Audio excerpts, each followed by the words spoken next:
Hola, buenos días. Un placer saludar a toda la audiencia. Queríamos, por supuesto, agradecer a la Organización Panamericana de la Salud en su sección Venezuela por esta gentil invitación a la Sociedad Venezolana de Cardiología para participar en esta reunión sobre COVID-19 y enfermedad cardiovascular.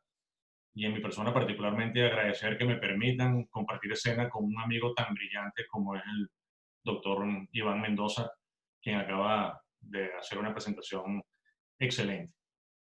Como ustedes saben, hace aproximadamente 8 meses se inició una epidemia mundial en la región de Hubei, en Wuhan, China, una ciudad de más aproximadamente 12 millones de personas, en un mercado local de venta de mariscos, donde a partir de donde se diagnosticaron aproximadamente 25 casos de neumonía atípica producidas por un virus a identificar, que inicialmente se consideró muy probablemente un coronavirus y que posteriormente desencadenó en marzo el pronunciamiento de la Organización Mundial de la Salud de esta entidad como una pandemia.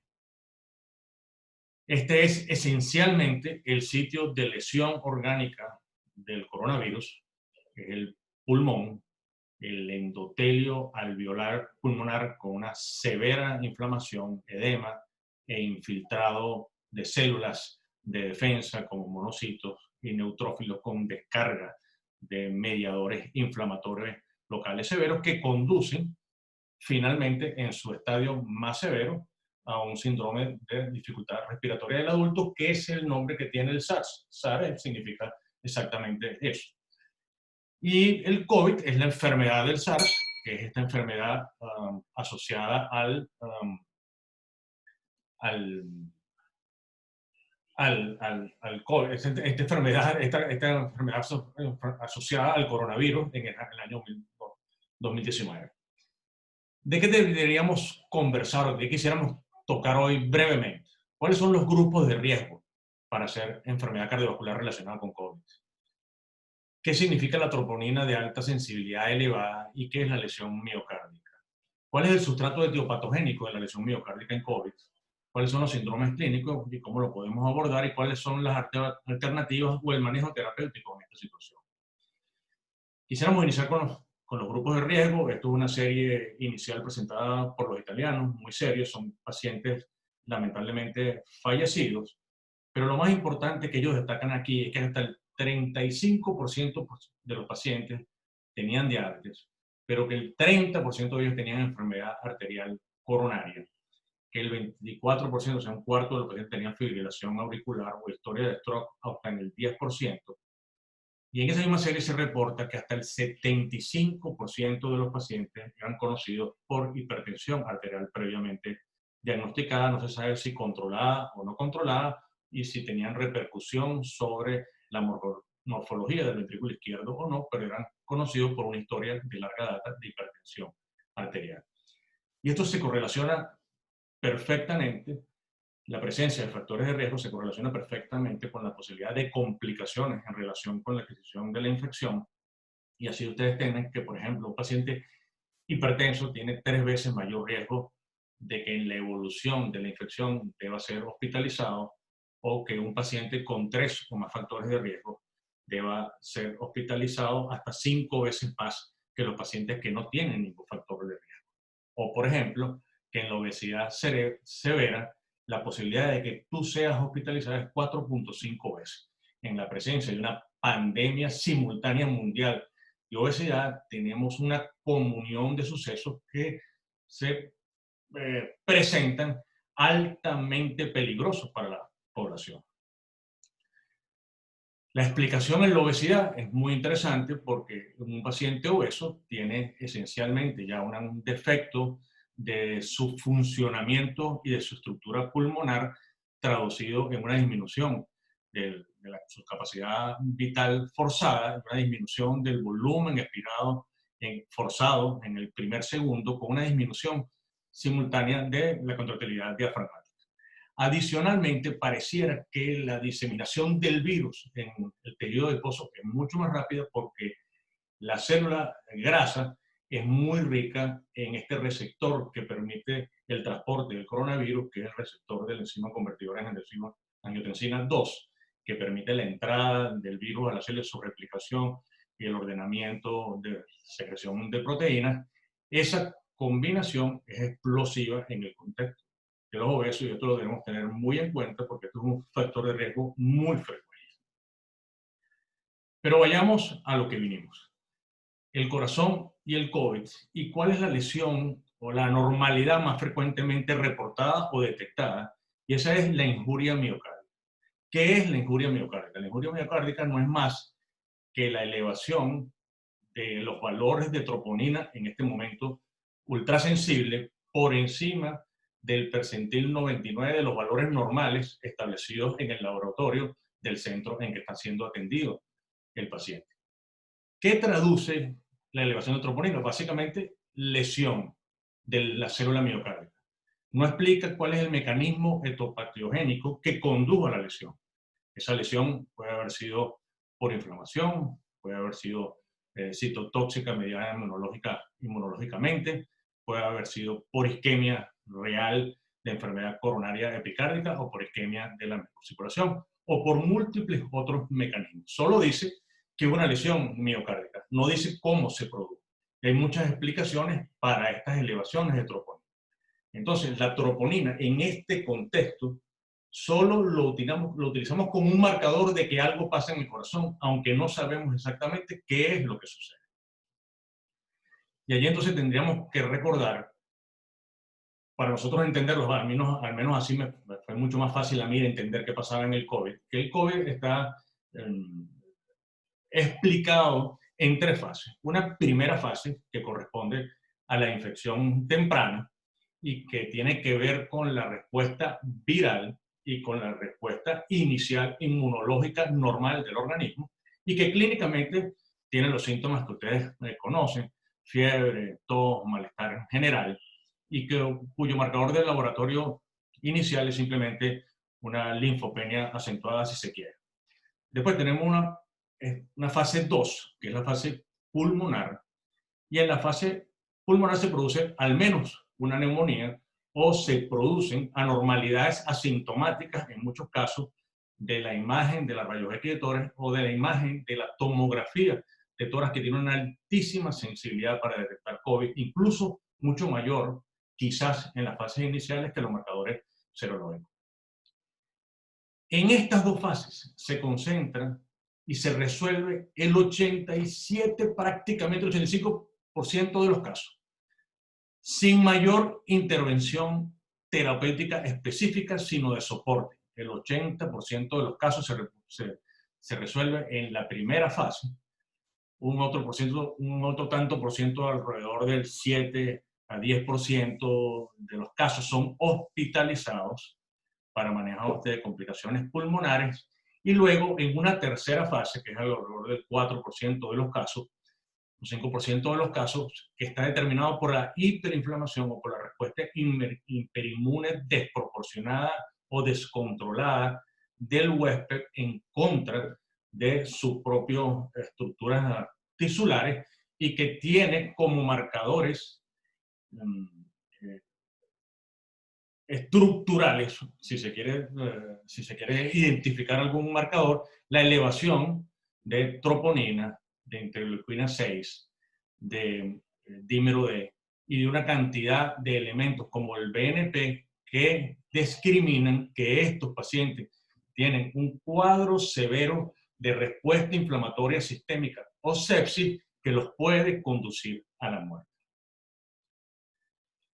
¿Cuáles son los mecanismos detrás de la elevación de la troponina? Revisémoslos nuevamente, lo habíamos conversado brevemente al inicio, luego de identificar bien los factores de riesgo que ustedes ven ahí, que incluyen incluso a la apnea del sueño, los fumadores, por supuesto, el uso de drogas. Pero entonces el SARS puede producir dos tipos de lesión, una lesión directa con replicación y daño del tejido pulmonar que conduce a hipoxemia, y esa hipoxemia produce un imbalance severo entre la perfusión y la demanda de oxígeno del miocardio, produce acidosis y eso conduce a arritmias cardíacas, a insuficiencia cardíaca o a variables presentaciones de síndromes coronarios agudos con infartos tipo 1 o tipo 2, de acuerdo de cuál es el sustrato del paciente que padece la enfermedad. Un paciente que ya tuvo, que es conocido ya por enfermedad coronaria crónica, probablemente en este contexto pueda desarrollar un infarto tipo 1. Un paciente no conocido, probablemente su mecanismo más probable es un infarto tipo 2, pero el mecanismo más importante es el de la hiperinflamación, la lesión por la respuesta de citoquinas, la famosa tormenta de citoquinas que a través de mediadores puede producir lesión celular directa e indirecta.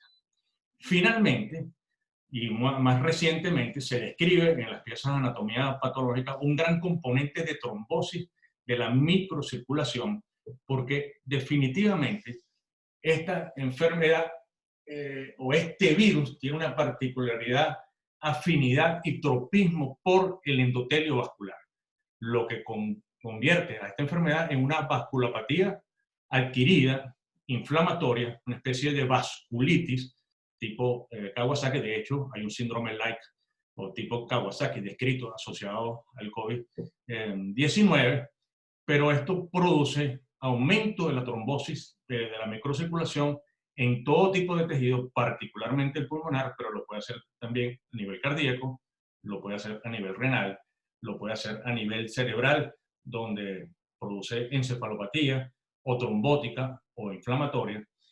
Entonces tenemos una enfermedad multisistémica relacionada a un solo órgano con propiedades autocrinas, endocrinas, paracrinas de regulación neuromoral y de regulación vasomotora tremenda. Es el rector de la hemostasis del organismo. Ese órgano está comprometido en el COVID-19 y esta enfermedad vascular tiene muchas expresiones clínicas, como ustedes han ido notando a lo largo de estos 8 meses.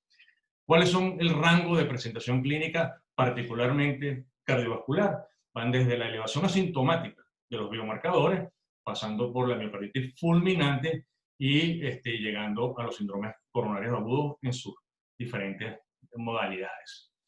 Aquí queríamos subrayar que la elevación de la troponina, el pico de elevación de la troponina en los registros hasta ahora se produce alrededor del día 14 y tiene un máximo alrededor del día 22. Es decir, cuando se produce la respuesta inflamatoria sistémica del paciente, la mayoría de estos pacientes ya están intubados, tienen soporte ventilatorio invasivo o no invasivo, pero tienen una condición pulmonar ya deteriorada, se comienzan a elevar los diferentes marcadores inflamatorios de los ya nombrados. Tendríamos que agregar, por ejemplo, también a la ferritina, a la interleuquina 8, y entonces se elevan de manera paralela a todos, por lo que de alguna u otra manera cualquiera de ellos pudiera ser un marcador de mortalidad, particularmente por su facilidad de uso y por facilidad de identificación del órgano. La troponina en este momento lo que discrimina es mortalidad y posibilidades de complicación.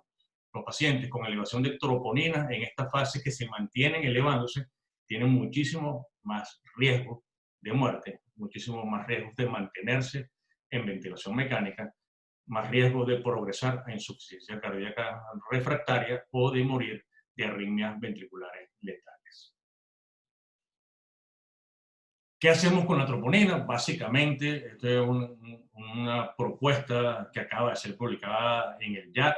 Probablemente ustedes no puedan leer, pero nuevamente, aquí lo que queremos destacar es que nosotros podemos simplemente identificar pacientes con riesgo intermedio y con alto riesgo para que sean hospitalizados, mientras que los pacientes con bajo riesgo pueden ser manejados ambulatoriamente y probablemente no necesitan mediciones de troponina. Algunos creen que la troponina se debe medir en todos los pacientes. El American College cree que se debe medir de acuerdo al cuadro clínico del paciente, de manera de no generar una cascada de nuevos test una vez que uno tiene una troponina anormal, porque eso implica entonces la posibilidad de hacer un ecocardiograma tan pronto como sea posible. Si el ecocardiograma da alguna anormalidad del movimiento regional, se plantea la necesidad de hacer una tomografía, una angiotomografía coronaria o una coronariografía invasiva, y todo eso implica unos altísimos riesgos de contaminación para todo el personal de salud y para contaminación de todos los instrumentos de exploración que se utilizan en estas situaciones. Por lo que el elemento diagnóstico que más se recomienda para soportar sospechas de enfermedad cardiovascular, como siempre, por su utilidad, por su facilidad de transporte y por su facilidad de mantener de alguna manera aséptico, es el ecocardiograma portátil, que se recomienda sea, por cierto, dedicado, que sea un ecocardiograma que en esa institución esté dedicado solo a pacientes COVID y que esté en un ambiente solo de pacientes COVID.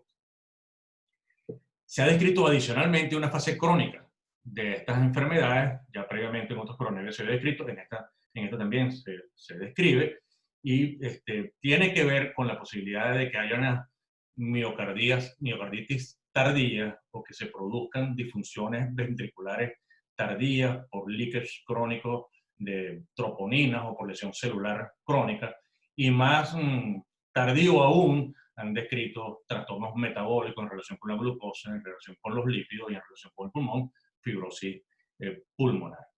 Es decir, que pareciera que la historia no acaba cuando acaban los 21 días, cuando acaban los 22 días, sino que pudieran haber algunos pacientes, un porcentaje mínimo, pero de lo que hay que estar pendientes, sobre todo si durante la hospitalización tuvieran alteraciones de la función miocárdica. Pero vayamos al terreno del terreno donde más aprendemos, que es el terreno de los casos clínicos. Por ejemplo, es una paciente de 63 años de edad, femenina, positiva para COVID, que acude a la emergencia en el contexto de lo que pareciera una elevación ST anterolateral, y a la que se le practica una coronografía de emergencia y se encuentran que sus coronarias son normales, pero al hacer el ventriculograma encontramos esta imagen típica de un Takotsubo, que es la famosa miocardiopatía reversible por estrés, y que en esta situación de pandemia hemos denominado coronasubo. Se ha reportado algunos casos, unos cuantos casos en la literatura de pacientes con COVID negativo que consultan en el contexto de un Takotsubo generado por toda esta situación de aislamiento, de soledad, de confinamiento y de terror a padecer la enfermedad. El paciente produce una descarga adrenérgica masiva que conduce a esta disfunción miocárdica reversible, particularmente de los segmentos anteriores y laterales del corazón. Pero también, como lo reporta Almestela en el Twitter se ha convertido en una de las ventanas más efectivas de aprendizaje académico. En este paciente, por ejemplo, acude en el contexto de un infarto del miocardio con un enorme trombo ventricular adosado a la pared anterolateral, pero que resultó siendo COVID positivo, y entonces aquí se combinan la lesión miocárdica arteriosclerótica de consulta tardía por miedo a contraer la enfermedad, cuando ya el paciente tenía la enfermedad, entonces tiene un componente de lesión miocárdico isquémico e inflamatorio. O una paciente de 43 años de edad, troponino positivo, con coronarias normales, en la tomografía, que se le hace en el medio una biopsia endomiocárdica que reporta infiltrados celulares sin presencia de partículas virales, pero que presenta entonces un coronavirus inverso o reverso, un coronavirus de los segmentos basales del corazón, como se aprecia perfectamente en esta resonancia. O sea que el espectro de presentaciones clínicas es muy variable. Realmente el coronavirus puede simular, y hay cantidad de casos reportados en la literatura de simulación de síndromes coronarios agudos con elevación del ST, que cuando son llevados a la sala de hemodinamia presentan coronarias normales. Si un paciente realmente está en el contexto de un infarto del miocardio con elevación del ST y está en un centro donde exista la preparación suficiente para practicar estos procedimientos de emergencia debe ir sin ninguna duda a ese procedimiento, particularmente si el paciente tiene un infarto de cara anterior y tiene asociada alguna complicación hemodinámica, insuficiencia cardíaca, inestabilidad eléctrica, hipotensión, pero en general todos los casos de infarto de cara anterior deben ser tratados con angioplastia. Ustedes ya conocen perfectamente las ventajas de la angioplastia sobre la trombolisis, acerca de la mortalidad, la isquemia recurrente, las complicaciones mecánicas, todas favorecen a la angioplastia primaria. En el caso de infarto de cara inferior, se deja la oportunidad de que el centro decida, de acuerdo a su experticia y a las condiciones del paciente, el uso de trombolisis. Y entonces usar una estrategia fármaco-invasiva, usas trombolisis, repermeabilizas el vaso, preparas la zona de hemodinamia en mejores condiciones de protección para tu personal y dentro de las 24 horas siguientes practicas el PCI. Mientras que si el paciente consulta con síndrome coronario agudo sin elevación del ST, ese paciente, a menos que esté complicado, debe ser manejado médicamente, debe ser estabilizado médicamente con beta-bloqueadores, estatinas de alta potencia, a altas dosis, por supuesto, IECAS, control de la tensión, vasodilatadores coronarios como la nitroglicerina, etcétera. Todo eso lo manejan ustedes mejor que yo. Y si el paciente presenta alguna complicación hemodinámica, nuevamente tiene la misma indicación que en todas las situaciones de síndrome coronario, debe ir a un invasivo precoz. Si no, debe enfriarse el paciente hasta que sea COVID negativo, y una vez resuelto eso, debe estudiarse con todas las facilidades del caso de la sala o del laboratorio de hemodinámica. ¿Qué ha pasado con la patología coronaria, con la patología cardíaca en el contexto de la epidemia? Muy interesante. Por ejemplo, este reporte de la Sociedad Española de Cardiología registra que hay una disminución hasta del 40% de las angioplastias primarias en el territorio español, del 48% de cualquiera de las intervenciones coronarias percutáneas de emergencia, del 56% de los procedimientos diagnósticos, porque los pacientes inicialmente decidieron no consultar. Cuando se abrió algo de consulta, igual se mantuvieron en sus casas por temor a ser contagiados. Entonces, se están resolviendo o estuvieron reapareciendo complicaciones mecánicas que se habían dejado de ver hace muchos años en relación con infartos, como rupturas de músculos papilares, comunicaciones interventriculares en relación con isquemia, etc. La otra dama atractiva de las presentaciones clínicas, por supuesto, es la miocarditis. La miocarditis, por cierto, se nombra mucho en los escenarios académicos. El paciente tiene una miocarditis, el paciente tiene una miocarditis, el paciente tiene una miocarditis asociada a COVID, y en realidad no hay reportes convincentes, de acuerdo a los criterios diagnósticos de miocarditis, de muchos casos de miocarditis en el contexto del COVID. Recuerden que el número de casos reportados en el mundo en este momento son 25 millones. Y nosotros habremos reportado casos de miocarditis, a lo mejor alrededor de 100, lo que significa una incidencia mínima real con los criterios diagnósticos, aunque tengan un comportamiento clínico muy semejante a la miocarditis.